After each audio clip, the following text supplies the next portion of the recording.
Hello everyone. तो कैसे हो आप लोग? आशा करता हूँ अच्छे होंगे, आपकी स्टडी बहुत अच्छी चल रही होगी। मैं मलकीत स्वागत करता हूँ आपका तहे दिल से हमारे यूट्यूब चैनल जिसका नाम है इम्पैक्ट एजुकेशन पॉइंट। और जिस किसी ने भी अभी तक हमारा ये चैनल सब्सक्राइब नहीं किया तो प्लीज़ जाकर चैनल को सब्सक्राइब करें, लाइक करें, शेयर करें और दोस्तों के साथ मत भूले शेयर करना। और अभी तक आपने इस चैनल का बेल आइकन नहीं दबाया तो बेल आइकन दबाएं, ताकि जब हम लेटेस्ट वीडियो लेके आए तो उसका नोटिफिकेशन आपको सबसे पहले मिले। और अगर आप किसी भी कॉम्पिटिटिव एग्जाम पंजाब हो या हरियाणा की तैयारी कर रहे हैं, उसी उद्देश्य से हमने एक और चैनल बनाया है, MR एजुकेशन हब। आप उसको भी जाकर सब्सक्राइब जरूर करें और शेयर करें। जैसा कि आपको पता है, हम कल की वीडियो में डिस्कस कर चुके हैं किसके बारे में, चौथे गुरु रामदास जी के बारे में। और उसके बाद ही हम डिस्कस करेंगे सिखों के पांचवें गुरु जो कौन हुए हैं, गुरु अर्जन देव जी। और जो मुगलों द्वारा शहीद होने वाले पहले गुरु थे। तो गुरु अर्जन देव जी की जीवनी और उनकी शहीदी के बारे में डिस्कस करने से पहले मैं बताना चाहूंगा या बोलना चाहूंगा दिल से, श्री वाहिगुरु जी का खालसा, श्री वाहिगुरु जी की फतेह। तो स्टार्ट करते हैं आज की हमारी वीडियो। तो बने रहिए मेरे साथ शुरू से लेके एंड तक। तो आज का स्टार्ट करते हैं हमारा टॉपिक जो क्या है, सिखों के पांचवें गुरु गुरु अर्जन देव जी, जिनका जन्म डायरेक्ट लिख देता हूं 15 अप्रैल 1563 गोइंदवाल। और इनके पिता कौन हुआ करते थे? रामदास। और इनकी माता का नाम बीबी पानी। और जो इनकी पत्नी हुआ करती थी माता गंगा। और जो किसकी लड़की थी? कृष्ण जी की। कृष्ण की लड़की हुआ करती थी माता गंगा, जिससे शादी हुई गुरु अर्जन देव जी की। और माता गंगा की कुख से लड़का हुआ हरगोविंद।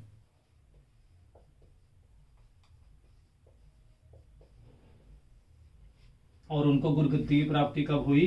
गुरु अर्जन देव जी को 1581 में। उसके बाद आपसे क्वेश्चन पूछ लिया जाएगा कि गुरु अर्जन देव जी किस मुगल बादशाह के समकालीन हुआ करते थे? तो वो कौन था? जहांगीर।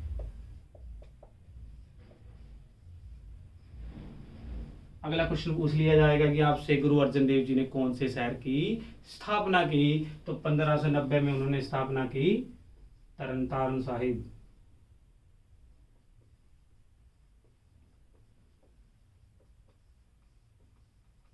ठीक है ना। आपसे डायरेक्टली पूछे, रूहेला नाम का एक गांव हुआ करता था, पिंड हुआ करता था रूहेला। और उसका नाम चेंज करके गुरु अर्जन देव जी ने अपने पुत्र के नाम से रख दिया था हरगोविंद,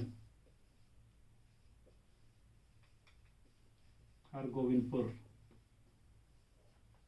ठीक है ना। तो उन्होंने कौन सी सिटी फाउंड की? तरनतारन साहिब। उसके बाद रूहेला नाम का एक पिंड हुआ करता था या गांव हुआ करता था, और जिसका नाम चेंज किया किसने? गुरु अर्जन देव जी ने। उसके बाद उसको कहा जाने लगा हरगोविंदपुर।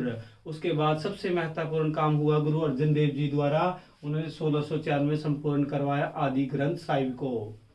तो बेटा इरेज कर देता हूं।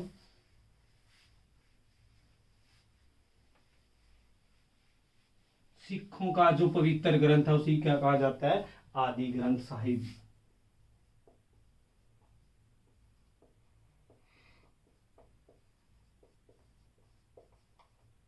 जिसको 1604 में गुरु अर्जन देव जी द्वारा रचा गया। और आपसे पूछा जाएगा जो इसका पहला ग्रंथी था कौन था? बाबा बुड्ढा जी।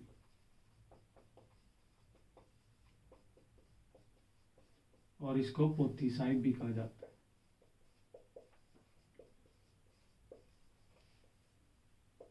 उसके बाद उन्होंने स्थापना की या निर्माण करवाया किसका? हरमिंदर साहिब का, हरिमंदिर साहिब, जहां पर सिखों का पवित्र स्थान अमृतसर। और हरमिंदर साहिब कहने का मतलब गोल्डन टेम्पल, जहां पर मतलब नदियों के बीच बीच में क्या बना हुआ है? Golden temple. और इसके ऐसा कहा जाता है जो इसकी दीवारें हैं उन पे जो प्लेटें चढ़ाई गई हैं, किसके द्वारा चढ़ाई गई थी? महाराजा रणजीत सिंह के द्वारा।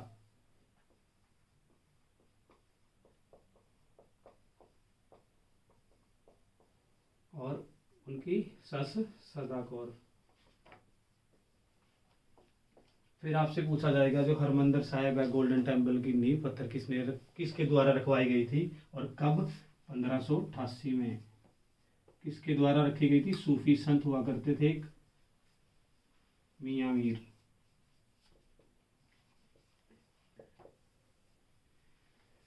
निर्माण गुरु अर्जन देव जी ने करवाया, लेकिन उनका नींव पत्थर किसने रखा था? सूफी संत हुआ करते थे मियां मीर जी ने। और उसके बाद ही उन्होंने क्या किया? दसवंत नाम की क्या चलाई? एक प्रथा। कहने का मतलब 1/10 भाग देना होता था सिखों को अपनी आमदन का दान में, ठीक है ना, उसको कहा जाता था दसवंत, जो किसने चलाई थी? गुरु अर्जन देव जी ने। उसके बाद ऐसा कहा जाता है कि जब गुरु रामदास जी ने अपने छोटे बेटे को चुना गुरुगद्दी के लिए, इसीलिए जो उसका पहले नंबर का या उसका बड़ा भाई हुआ करता था पृथ्वी चंद, उसको ये बिल्कुल मंजूर नहीं था, क्योंकि उसने अपने छोटे बेटे को चुना था, इसीलिए पूरी तरह से विरोध हो गया था किसके? गुरु अर्जन देव जी के। और स्ट्रेटजी बनाने लगा था मुगलों के साथ मिलकर, जहांगीर के साथ, और कोई भी मौका नहीं छोड़ता था किसको नीचा दिखाने का? गुरु अर्जन देव जी का। और ऐसा कहा जाता है उनको मारने की कोशिश किया करता था, इसीलिए उसने हाथ मिला लिया था किससे? मुगलों से। मुगल तो पहले ही नाराज थे, क्योंकि एक तरफ से, एक साइड से क्या हो रहा था? सिखों का प्रचार हो रहा था। अगर सिखों का प्रचार हो रहा था, वैसे भी पॉसिबिलिटी नहीं है कि मुसलमान क्या करेंगे? अलाउड करेंगे उनको और अपना धर्म नीचा गिरा कर सिख धर्म का प्रचार करने देंगे। इसीलिए उन्होंने क्या करा? स्ट्रैटेजी बनाने लगा। उसके बाद आपसे पूछा जाएगा कि शहीद होने के क्या क्या कारण थे। मोस्टली पहला तो कौन था? जो उसका बड़ा भाई था पृथ्वी चंद, क्योंकि स्ट्रैटेजी बना रहा था। दूसरा कारण क्या था? चंदू शाह।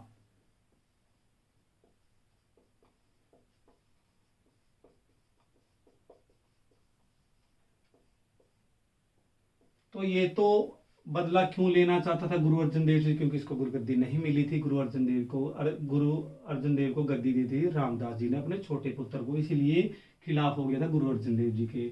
लेकिन इसकी बेटा स्टोरी क्या थी? एक बार जो चंदू शाह की एक पुत्री हुआ करती थी, उसके लिए वो एक योग वर चाहता था। किसी ने बताया कि जो गुरु अर्जन देव के पुत्र हैं हरगोविंद जी, उनके लिए रिश्ता आपका बेस्ट रहेगा, इसीलिए उन्होंने क्या करना चाहा? रिश्ता भेज दिया गुरु अर्जन देव जी के पास, और गुरु अर्जन देव जी ने वो रिश्ता कबूल भी कर लिया। लेकिन जब एक बार कहा जाता है कि चंदू शाह को किसी ने बोला कि क्या है, जो मोरी की ईंट है मकान पे नहीं लग सकती, इसीलिए बोला कि आप उनके साथ रिश्ता मत जोड़ो गुरु अर्जन देव के पास, क्योंकि हम लोग बड़े लोग हैं, गुरु जो क्या है छोटे हैं, वो सिख धर्म हमसे छोटा है। इसीलिए जब इस बात का पता किसको लगा? गुरु अर्जन देव जी को, उन्होंने बहुतों से क्या की? राय ली और बोला कि वो ऐसी बात कैसे बोल सकते हैं, सिख धर्म को वो नीचा कैसे दिखा सकती हैं। इसीलिए उन्होंने अपना उसका चंदू शाह का घमंड तोड़ने के लिए उसका क्या ठुकरा दिया? रिश्ता ठुकरा दिया था। उसके बाद ऐसा कहा जाता है चंदू शाह ने क्या किया? दोबारा एक बार और फिर कितने लाख भेजे? 1 लाख रुपए किसके पास भेजे? अर्जन देव जी के पास। उसके बाद क्या कहा गुरु अर्जन देव जी ने? अगर तू पूरे संसार की बदौलत मेरे पास भेजे तो भी मैं तेरी जो बेटी है उसके साथ में अपने पुत्र का रिश्ता ना करूं। इसी उद्देश्य ने क्या कहा कि उसकी वजह से किसका घमंड टूट गया? चंदू शाह का। वो भी स्ट्रेटजी बनाने लगा। चौथा कारण बेटा क्या था? मोस्टली ऐसा कहा जाता है जहांगीर का एक पुत्र हुआ करता था खुसरो, और खुसरो भी किसका चेला हुआ करता? कहने का मतलब अपना खुद को किसका गुरु बताता था? कहने का मतलब किसका चेला बताता था खुद को? गुरु अर्जन देव जी का। और गुरु अर्जन देव जी से आशीर्वाद भी लेने आया था, जिसको किसको अच्छा नहीं लगा? जहांगीर को अच्छा नहीं लगा, और जहांगीर ने खुसरो को बंदी बना लिया। लेकिन फिर भी वो आजाद होने के बाद किसके पास पहुंचा? गुरु अर्जन देव जी के पास। गुरु अर्जन देव जी की शरण ली उन्होंने, और ये बात मंजूर नहीं हुई किसके? उसके जो पिता हुआ करते थे जहांगीर। बेटा कौन हुआ करता था उनका? खुसरो, जो किसकी शरण में आया था? गुरु अर्जन देव जी की शरण में आया था। और किसको बर्दाश्त नहीं हुई? जहांगीर को, कि एक मुसलमान का बेटा सिखों के दरबार में कैसे जा सकता है और सिखों के ज्ञान के लिए कैसे एकाग्र हो सकता है। इसीलिए उसने क्या किया? मौका मिल गया जहांगीर को गुरु अर्जन देव जी के बारे में, क्योंकि उसने उसके पुत्र की मदद की थी। इसीलिए उसने क्या कर दिया? गुरु अर्जन देव जी को कहाँ बुलाया? लाहौर बुलाया। लाहौर बुलाने के बाद उनको किडनैप कर लिया गया, और चंदू शाह ये मौका कभी नहीं छोड़ना चाहता था। उन्होंने परमिशन ली कि इसको जो दर्द है मैं दूंगा गुरु अर्जन देव जी को। उसके बाद क्या हुआ? गुरु अर्जन देव जी को एक तख्ती तवी पे बिठाया गया। उसके बाद क्या गया उनको? तब भी उसको किसको अच्छा नहीं लगा? चंदू शाह को, क्योंकि ऐसा कहा जाता है कि जहांगीर ने उनसे 2-3 शर्तें रखी थी। मोस्टली सबसे पहले उनको कहा गया था कि आप इस्लाम धर्म कबूल करो और सिख धर्म को छोड़ दो। लेकिन उन्होंने क्या कहा था कि मैं मरना मंजूर करूंगा, अगर उस सच्चे बादशाह ने चाहा तो मैं आपका धर्म कभी भी कबूल नहीं करूंगा। आप मेरे को कितने भी मर्दा दर्द दे, इतने भी मेरे से अत्याचार किए, लेकिन मेरी भी जुबान कभी भी डग नहीं मग कहने का मतलब मेरी जुबान कभी भी नहीं फिरेगी और मैं उस सच्चे बादशाह पे विश्वास करता हूँ। इसीलिए उसके बाद चंदू शाह ने तख्ती तवी पे बिठाया गया, उसके बाद तख्ते रेत के साथ उनसे बहुत सारे अत्याचार किए गए। अंत ऐसा करते करते वो शहीदी प्राप्त करके कब 1606 में लाहौर में शहीद करवा दिया गया। किसको? गुरु अर्जन देव जी को। शहीद तो हो गए, लेकिन एक नया मोड़ आया सिख धर्म के इतिहास में। हमेशा के लिए वो क्या गए, अच्छी अच्छी चीजें या सिख धर्म के प्रचार के लिए आदि ग्रंथ हरमंदिर साहिब जो आज भी पूजा जाता है अमृतसर शहर के अंदर, जो सिखों का एक पवित्र स्थान बन गया। उसके बाद आपसे पूछा जाएगा कि उन्होंने दो सरोवरों का क्या किया था, संपूर्ण किया था काम उनका। एक था अमृतसर सरोवर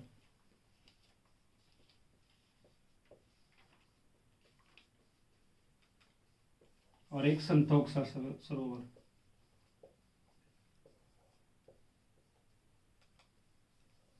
इनका भी काम कंप्लीट किसने करवाया था? गुरु अर्जन देव जी ने। हम छोटे छोटे क्वेश्चन डिस्कस करेंगे अब, तो बने रहिए मेरे साथ इस वीडियो में, जो इनसे बनेंगे यार एग्जाम पॉइंट ऑफ व्यू से। तो पहला ही क्वेश्चन बनेगा कि हरमिंदर साहिब का नींव पत्थर कब और किसने रखा? तो आपका आंसर जाना चाहिए 1588 में सूफी संत मियां मीर ने। ठीक है ना। उसके बाद आपसे पूछ लिया जाएगा गुरु अर्जन देव जी की जो पत्नी है उनका नाम क्या हुआ करता था? मैंने बताया है माता गंगा। गुरु उसके बाद आपसे पूछा जाएगा कि गुरु अर्जन देव जी ने कौन सा शहर बसाया? तरन तारण।